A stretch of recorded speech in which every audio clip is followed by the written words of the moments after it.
So now in part 3, I'm going to talk about just a handful of the many reasons why there is so much controversy about this disorder, when really there shouldn't be, according to the data. One of them is that the very people that you would look to as authorities on the matter tend to be the most ignorant about it. There are some lots of notable exceptions in there. But for a mental disorder, neurologically based or not, you would expect that psychiatrists would know about it. However, what I've just learned, what I've found from my direct experience, just the anecdotal, is that I have had to fight like fucking hell every step of the way to get any sort of help for this from the people you would expect to get any help from. So mental health practitioners and physicians. I ran into all kinds of problems and obstructions as I was going from place to place in great distress because of my symptoms and what damage they've been causing to my life and my self-esteem, and my sense of hope was in bad shape by the time I was showing up in anybody's offices looking for assessment and looking for access to medication that might help me. And I was told flat out by doctors, I don't believe in that. I go, just basically, there's nothing I can do with you because it doesn't exist what you think your problem is, so goodbye. Anyway, I'll spare you the details, but what I learned is that, I know, as I said, I know upwards of close to, I think by this point, close to 30 people, at least 27 people, adults, who have their disorder, many of whom figured that out as a result of me just talking about my experiences and what the symptoms are, and based on the medical research I'd done, and blah, blah, blah, blah, blah.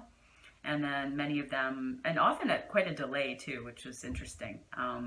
Many of them, like one friend recently just got properly diagnosed by a psychiatrist at a major healthcare institution in her city.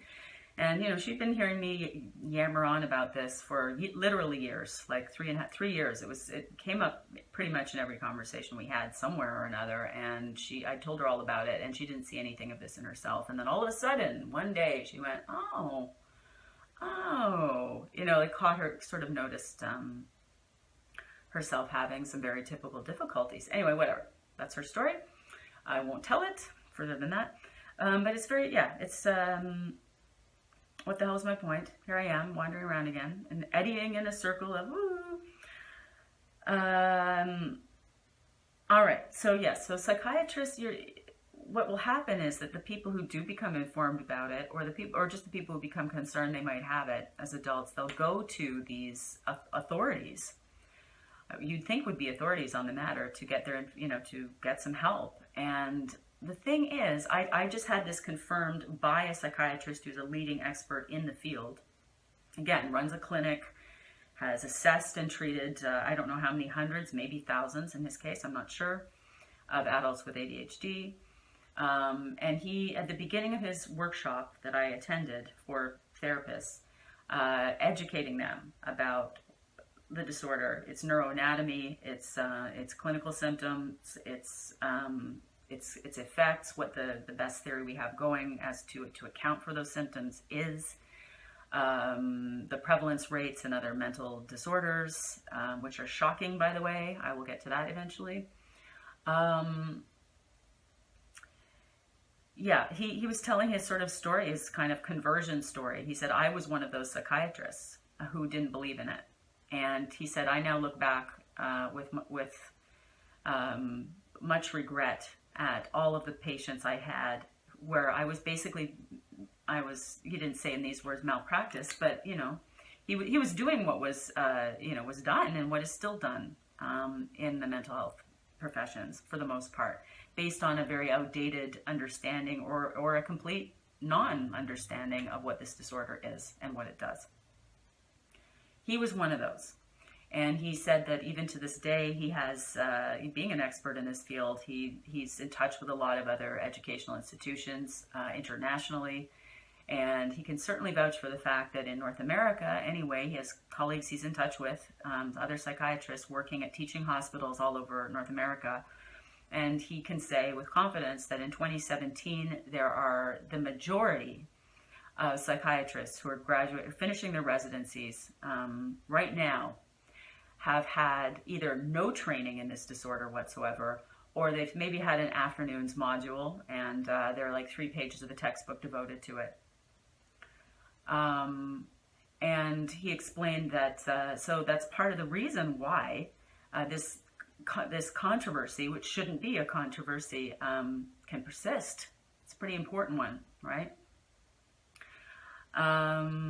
So yeah, so there are a lot of practitioners who are not in a position to help this patient population because they don't know what they're doing. They may, if this is if they even believe in it at all, right? The people who believe in it are the ones who've actually done the medical research. But you know, if you meet a clinician who actually does know their ass from Shinola when it comes to ADHD in terms of what it is, what it does, and what can be done about it, then that is usually a practitioner who has gone and done a great deal of independent research on their own, and or is someone who has an unusually high number of known ADHD, like diagnosed ADHD cases in their caseload, and so they see it with their own eyes in clinic what this does to a life. And they will have a sort of more, they will have a practical understanding of what happens with these people. So that's a pretty big reason, right? That's a pretty big reason. And what makes things even worse and more complicated is that a great many people who did receive any training, which again are in the minority, those that did, because, and here's the thing, there just have been so many I've neglected to mention, there have been so many advances scientifically and medically in the understanding of the disorder. It was already very well established as something existing. It's very, very, very well quantified and documented over decades. What is a little more recent, though, is the understanding, which came about mostly in the 90s, if I understand correctly, late 80s into the early 90s. Up until that point, it had been incorrectly assumed that ADHD was a childhood disorder. It was something that you would grow out of if you were so afflicted as a child. And what we now know, without any doubt whatsoever, is that approximately 2/3 of those who ever had it as a child, and that would be anyone who does have it, pretty much. It's virtually unheard of that someone has ADHD in adulthood, and there are no symptoms of them, you know, there's no sort of evidence of them having had it before they were adolescents. And usually young adolescents, and more usually even as young children, usually that's where the symptomology it becomes evident. And it used to be that the diagnostic criteria for, in terms of age, used to be age 7 in the DSM, and now it's been upped in the DSM-5 edition, it's been up to age 12. But as this expert psychiatrist whose workshop I attended, whose conversion story I was just describing a bit too, as he said, you know, guess how many mental disorders in the DSM have an age of onset as part of their diagnostic criteria? None. 0.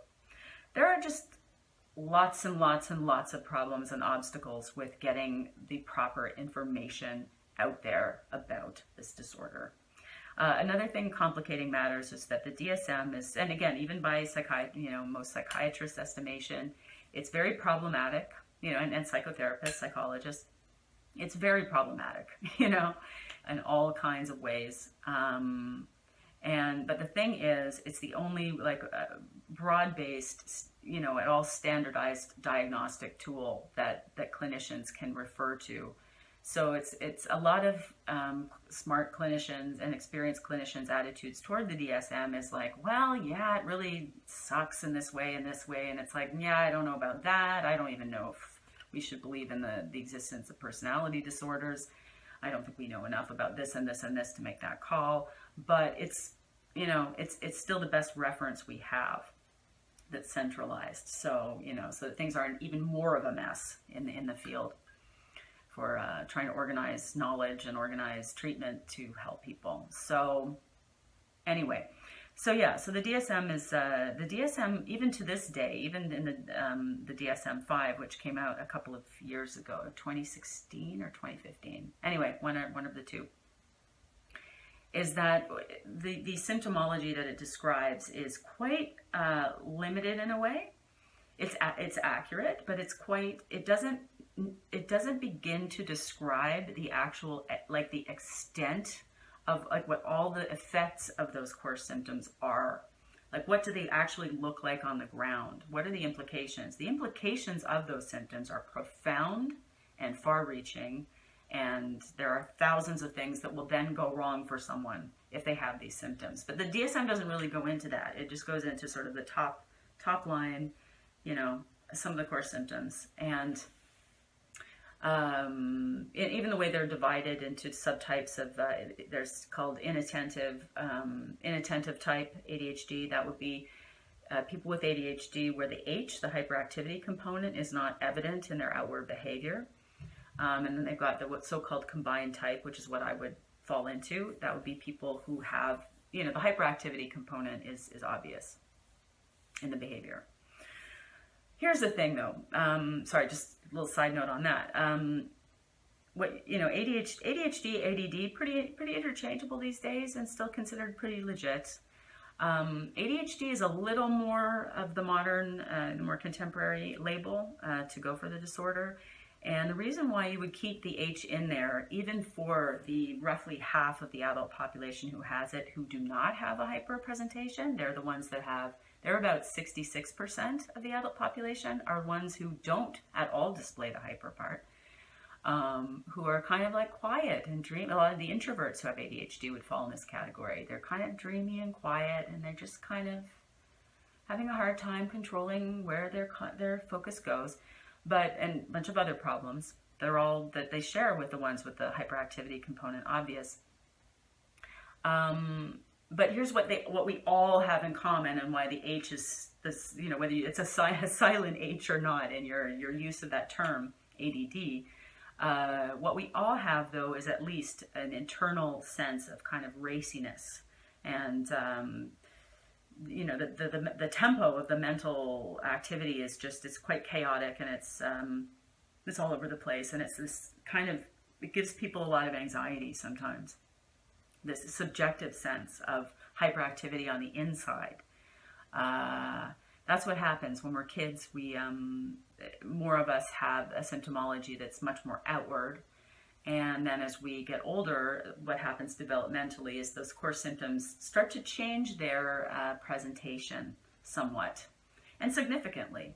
And that's part of the problem too, is that the DSM, this sort of standard reference that clinicians use to make their diagnoses, and that they must to be legitimate, you know, they don't want to get sued. They get their asses sued off for a mistake made or whatever. They need to not be abusive in a way. Even in the DSM-5, the description of the disorder is really particularly what it makes clear are the kind of ADHD people who fit the stereotype of it. That would be the it's still very much based on the kind of presentation of a very hyperactive little boy who is rampaging around and is out of control of his behavior, and he's very disruptive in his environment. He's not just having like disrupted executive functioning in the brain. He's also, it's being put outward in behaviors that are very, very annoying to others and disruptive in a classroom. And those are the ones that are really obvious, and they're getting seen. The ones that have a presentation other than that are not, for the most part, particularly in the adult population with the ADHD. So where are we at? Oh my goodness, 14 minutes. All right, so there's some of the reasons why this is so widely misunderstood. I've got a few other really key ones as well, and I think it's really important to address that. Like, why is it that, because people must be asking, you know, well, why, you know, if this isn't controversial, then why is it controversial? Like, if it shouldn't be controversial, why is it? I think that people who would like to know that deserve some answers, so I'm going to try and give some. And I have a few more coming up next.